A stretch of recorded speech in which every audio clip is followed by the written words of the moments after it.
Hi friends, అందరికీ good morning. ఈరోజు మనం ఎంచుకున్నది ఏంటంటే సమాజం మీద జరిగే దాని గురించి, నిరుద్యోగులు, ప్రతి ఒక్క నిరుద్యోగి గురించి ఈరోజు మనం ఇది మాట్లాడుతున్నాం.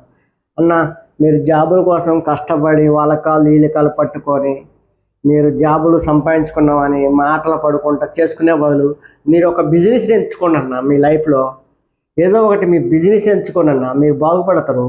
మీరు ఎప్పుడైనా ఒకరి కింద చేసినప్పుడు ఎన్నో మాటలు పడాలా, ఎన్నో అవమానాలు పడాలా, ఇవన్నీ పడాలన్న. అందుకే ఎప్పుడైనా సరే మీరు అనేది ఖచ్చితంగా మీకంటూ ఒక స్టాండర్డ్ తీసుకోండి. ఏం లేదు, ఒక బిజినెస్ కిక్ అయిందంటే ఒక ఉద్యోగమంతుడికైనా సరిపోడు మన కింద, అర్థమైందా? అది ఒకటి ప్రతి ఒక్కరు చేయడం నేర్చుకోండి. అంతేగాని ఏదో ఉద్యోగాల కోసం పోయి వాళ్ళ కాళ్ళు వీళ్ళ కాళ్ళు పట్టుకొని గుడిగాలు చేసుకుంటా ఆ బతుకు వద్దన్న. సొంతంగా మీ కాళ్ళ మీద నిలబడేటట్టుగా మీరు చేసుకోండి అన్న. ప్రతి ఒక్కరికి, నిరుద్యోగులు అందరికీ నేను చెప్పేది ఒకటే అన్న, మన దేశంలో ఉన్న జనాభా ప్రకారం చూసుకుంటే జాబులు రావన్న. అలా వాటి గురించి ఆలోచించుకుంటే మీ జీవితాలను ఆగం చేసుకోబాకండి. మీ చేతులు జోడించి నేను నమస్కరించి చెబుతాను.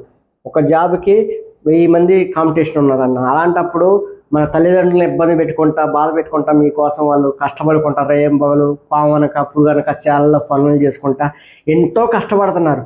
వాళ్ళందరినీ మనసులో పెట్టుకొని మీరు ఖచ్చితంగా ఒక నిర్ణయం అనేది తీసుకోండి. ఖచ్చితంగా మీలో మార్పు రావాలి. ఎందుకంటే ఒక బిజినెస్ చేసిన వాళ్ళు, నా కళ్ళ ముందు నేను చూసిన వాళ్ళు చెబుతున్నాగా, ఒకప్పుడు ఏమీ లేదు తినడానికి, ఒంటి మీద బట్టలు కూడా లేవు, వాళ్ళ కోట్లు సంపాదించారు. వాస్తవంగా చెప్పాలంటే 1,00,000 రూపాయలతో మొదలుపెట్టి కోట్లు సంపాదించిన వాళ్ళు కనుకున్నారు.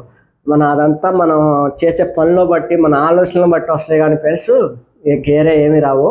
ప్రతి ఒక్క నిరుద్యోగం ఆలోచించాల్సింది ఏంటంటే, మనం ఒకళ్ళ కింద పోయి చేస్తే అది జీతం కాడి కిందకి మనిషి కాడికి గినక ఏమైనా చూస్తారు ఫ్రెండ్స్. అదొక్కటి అర్థం చేసుకోండి. మీ సొంతంగా కాళ్ళ మీద మీరు ఏదైనా షాప్లో పోతారు, వాడు మిమ్మల్ని కుక్కను చూసినట్టు చూస్తారు. అవసరమా? అదే మీ తెలివితేటలు ఉపయోగించండి. మీరు చదువుకున్న పిల్లగాళ్ళు, మీ జీవితాలు ఆగం కావటం నాకు ఇష్టం లేదు. అందుకే ఈ వీడియో చేయటం జరుగుతుంది. ఈరోజు ప్రతి ఒక్క తల్లిదండ్రులు ఎంతో కష్టపడుతున్నారు మిమ్మల్ని చదివించడానికి. వాళ్ళ ఆస్తులు అన్నీ చివరికి మంగళసూత్రాలు అమ్మిగినా చదివించే వాళ్ళు ఉన్నారు తల్లిదండ్రులు, పిల్లగాళ్ళ భవిష్యత్తు కోసం. కాకపోతే మనం ఇట్లా చేతులు కట్టుకొని ఉంటే వాళ్ళు పడ్డ కష్టానికి ఏమన్నా ఫలితం ఉంటుందా ఫ్రెండ్స్? అందుకే ఎప్పుడైనా సరే జాబుని లెక్కేసుకోమాకండి. అది అదృష్టం ఉంటే వచ్చింది, లేకపోతే లేదు. కాకపోతే మనం అక్కడ కింద సార్ అని పిలిచే లెక్క ఉండాలి. అంటే మీరు ఏదన్నా ఇప్పుడు మీరు ఒక షాప్ పెట్టుకున్నారు, సార్ అని అడుగుతారు. అదే నువ్వు ఒక షాప్లో పని వేయను కరే అది చేసరారా అంటాడు. అదే రెస్పెక్ట్ అనేది ఉన్న కాడే ఎక్కడైనా చేసుకోండి. మీరు రెస్పెక్ట్ ముఖ్యం మనిషికి. ఆయన బరిగొడ్లుగా వస్తుండా, చెట్టు కింద ఉంటుండా, దేని కింద ఉంటుండా కాదు. రెస్పెక్ట్ అనేది ప్రతి ఒక్కరికి ముఖ్యం సమాజం. ఆ రెస్పెక్ట్ కావాలి ప్రతి ఒక్కరికి. ఎందుకంటే సమాజంలో నేను చెప్పే నీతులు మీరు వీడియోని లైక్ చేసి ఛానల్ని ఫాలో కండి. మన ప్రజానాడి ప్రజల కోసమే, ప్రజానాడి అంటే ప్రజలని కోసమే ఉండేది, అర్థమైందా? మనం ఎవరికి భయపడాల్సినంత అవసరం లేదు, ఎవరికి అంత తలదించాల్సినంత అవసరం లేదు. మన బతుకు మన ఇష్టం, అర్థమైందా? వేరే వాళ్ళు మన విషయాల్లో కలెక్ట్ చేసుకొని అంత ఛాన్స్ ఇవ్వమాకండి. ఎప్పుడైనా సరే నువ్వు ఎంత మంచిగా చెయ్యి పని, నువ్వు ప్రాణం ఇవ్వు, ఆడ 24 గంటల ప్రాణం ఇవ్వు, నేను లెక్కేసుకోరు. అదే నీ సొంత పని మీద నువ్వు పెట్టుకుంటే నువ్వు ఇంకొక ఇద్దరు పని చూపించిన వాడు వైపు నువ్వు లైఫ్లో సక్సెస్ అనేది కొడతావు ఖచ్చితంగా. నేను చెబుతానుగా, మీ సక్సెస్ కొట్టితే మీ తల్లిదండ్రులకి ఎంతో ఆనందంగా ఉంటుంది. వాళ్ళు పడ్డ కష్టానికి మీరు కొద్దిగా. ఎందుకంటే ఫ్రెండ్స్, వాళ్ళు చిన్న ప్రాణాలు చాకరీలు చేసి అన్నీ చేసి మిమ్మల్ని చదివించి అన్నీ చేస్తే మీరు ఈరోజు రోడ్ల అమ్మడి తిరిగితే వాళ్ళు మీ కొడుకు ఏం చేస్తున్నాను ఏదైనా పరిశ్రమ పోయినప్పుడు అడిగితే వాళ్ళు తలదించుకునే పరిస్థితి వస్తుంది ఫ్రెండ్స్. ఎందుకు దాకా ఎందుకు చేసుకోవాలి? మీరు సొంతంగా ఆలోచించి ఏదో ఒకటి షాపు, ఏదో ఒకటి మన చేతనైనా అంతే. ఒక డబ్బులు ఉండకపోవచ్చు, ఒకవేళ అన్న చెబుతుండు నీతులు, డబ్బులు లేవు, డబ్బులు కావాలిగా మా బిజినెస్ అనుకోవచ్చు. సప్పో చేసుకొని మేము చదివించడానికి సప్పో చేసా, అదేదో సప్పో చేసుకొని ఇంకొకటి కాడ సప్పో చేసుకోండి. బిజినెస్ అనేది చేసుకొని స్టార్ట్ చేయండి. మీరు సక్సెస్ రాకపోతే నేను గ్యారంటీ ఇస్తా, మీకు సక్సెస్ ఖచ్చితంగా వచ్చింది, అర్థమైందా? అంతేగాని వాళ్ళ కాడ ఇలా కాడ బతికి పనులు చేసుకుంటా బతుకు అయితే అవసరం లేదు ఫ్రెండ్స్. ఎందుకంటే ప్రతి ఒక్కరు బాగుండాలి, అందులో నేను ఉండాలనుకుంటా. ఈరోజు ఖచ్చితంగా ఈ వీడియో లైక్ చేసి సబ్స్క్రైబ్ చేసి బెల్ ఐకాన్ వరకు కొట్టండి. మీకోసం నేను ఒక ప్రవేదన అవుతా, అర్థమైందా?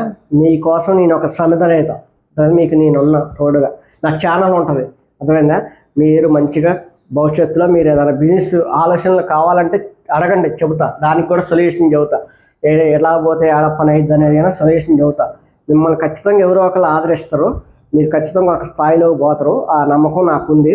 మీరు వరకు ఎట్టి పరిస్థితుల్లో ఒకరి కాడ తలదించుకునేలాగా వరకు ఉండొద్దు దయచేసి. మళ్ళీ ఒక తడవ మీకు 2 చేతులు జోడించి అడుగుతున్నా, మీరు ఒకరి కాడ తలదించుకునే విధంగా బతకొద్దు. ఆ బతుకు అవసరం లేదు, మనం బతికినా చచ్చినట్టే. అలా మాట్లాడేటప్పుడు బతికినా చచ్చినట్టే, అర్థమైందా? నువ్వు మంచి చేయి, కొంత కాదు 100 కాదు, నువ్వు 24 గంటలు ఆ బిజినెస్కి వాడికి హెల్ప్ చేయి, చాకరీ చేయి, అన్నీ చేయి, ఒక కుట్టంతా నడిపి నిన్ను చివరికి ఒక కూలివాడి కింద లెక్కేస్తావు. ఆ కూలి బతుకు అవసరం లేదు. అందుకే ఇప్పటికైనా మీరు కళ్ళు తెరుచుకోండి. సొంత ఆలోచనలో, సొంత మైండ్లో సొంతం రావాలి. మీరు సొంతంగా ఎదగాలని యువత మొత్తం తెలంగాణలో, ఆంధ్రాలో ఉన్న యువత మొత్తం మంచి సంతోషంగా ఉంటే ముందుగా ఆనందపడేది నేనే. మీ అందరికీ సపోర్ట్గా నేను ఉంటా ఖచ్చితంగా. ఎక్కడున్నా సరే నా ఆశీస్సులు మీకు ఖచ్చితంగా ఉంటాయి. మీరు ఖచ్చితంగా ఏదో ఒకటి చేయండి ఫ్రెండ్స్. ఎందుకంటే నేను చెప్తుంది కొద్దిగా మీ మంచి కోసమే. ఎందుకంటే కష్టాలనేవి బయట ప్రపంచంలో మీరు తిరగలేదు కాబట్టి మీకు తెలియదు అసలు ఎక్కడ ఏ సిచ్యువేషన్ ఉంటుంది అనేది మీకు తెలియదు. మేము తిరుగుతున్నాం కాబట్టి నేను చదువుకున్న వాళ్ళ గురించి తెలుసు కాబట్టి, నేను పడే అవస్థల గురించి తెలుసు కాబట్టి నేను ఈరోజు మీకు వీడియో చేసి పెట్టడం జరుగుతుంది. అందరూ బాగుండాలి, అందులో మనం ఉండాలి. జై హింద్, జై భీమ్, జై తెలంగాణ. ఒక్కటి మర్చిపోమాకండి, సక్సెస్ అనేది ₹1 వచ్చింది, గుర్తుపెట్టుకోండి. అదొక్కటి మన కాడ టాలెంట్ మన కాడ ఉన్నప్పుడు అది ఖచ్చితంగా ఆటోమేటిక్గా వచ్చింది. దాని గురించి ఎవరి కాడ మనం కాళ్ళ మీద పడాల్సినంత అవసరం లేదు, ఆ బతుకు బతకాల్సినంత అవసరం కూడా లేదు ఫ్రెండ్స్. Bye friends.